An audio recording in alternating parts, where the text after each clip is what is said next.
Года 2 назад в Евпатории, в антикварном магазине, у меня работает приятель. Когда попадаются такие крымско-татарские предметы быта, он мне иногда звонит.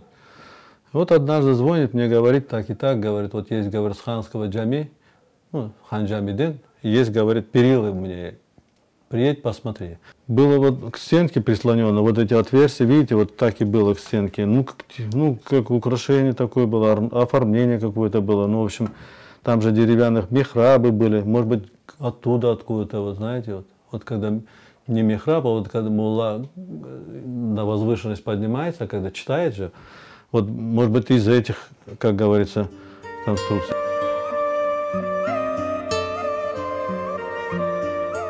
Рассказал мне, что одно время, оказывается, там была автостанция, а в этой автостанции, кто принес ему этот Арбабай, он там, оказывается, работал столяром. И какую-то переделку там они делали, когда убрали эти перилы и принес этот в антикварный магазин. Ну вот именно вот таких вот перил было 10 перил, он мне говорил. Вот.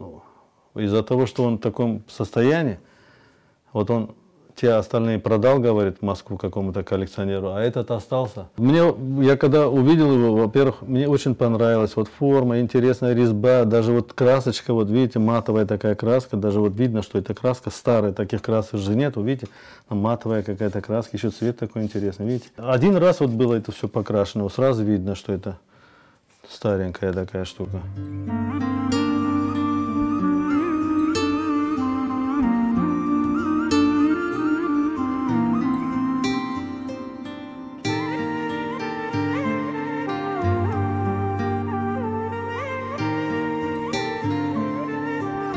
Мне Рахметли Бабам рассказывал, ему когда 16 лет было, он первый раз свой намаз, оказывается, сделал вот в этом ханджаме. И вот когда он мне сказал, что это с ханджами, вот это, ну, мне это было очень интересно. И знаете, вот, может быть, когда-то, как говорится, рядом, может быть, отец мой, как говорится, был.